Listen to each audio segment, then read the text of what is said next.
এক্সেলে যদি এরকম ডাটা থাকে আমাদের কাছে, এই ডাটাটা যদি আমরা ম্যানুয়ালি ফরম্যাট করতে চাই, ধরো ডাটা ফরম্যাট যদি চেঞ্জ করতে চাই তাহলে একটা একটা করে সিলেক্ট করতে হবে। প্রথমে হেডিং সিলেক্ট করতে হবে, সেটা একটা কালার দিতে হবে, তারপরে ডাটাগুলো আলাদা আলাদাভাবে সিলেক্ট করে কালার করতে হবে।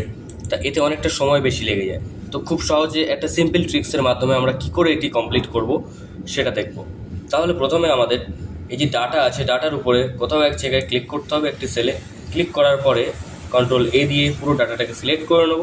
তারপরে অল্ট ও এ এটা চাপলেই কিন্তু আমাদের অটো ফরম্যাটিং এর জন্য একটি অপশান চলে আসবে।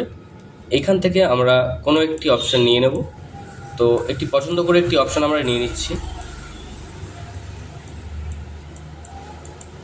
তো এই অপশানটি আমার পছন্দ হয়েছে, এটি আমি নিয়ে নিচ্ছি। নিয়ে আমি যদি এখানে ওকে করি, তো দেখো অটোমেটিক কিন্তু আমার পুরোটা ফরম্যাট রেডি হয়ে গেল। যতটা ডেটা থাক, এখানে অল্প আছে, এর থেকে যদি বেশি থাকে তাতেও কোনো সমস্যা নেই, সবটা আমরা এক ক্লিকেই করতে পারবো। তাহলে এটি মনে রাখতে হবে, অল্ট ও এ, এটি একটি শর্টকাট। Thank you. যদি ভিডিওটি ভালো লেগে থাকে তাহলে অবশ্যই চ্যানেলটি সাবস্ক্রাইব করবে এবং লাইক করবে। অনেকদিন হচ্ছে চ্যানেলে ভিডিও আসছে না, এরপরে রেগুলারই ভিডিও আসবে।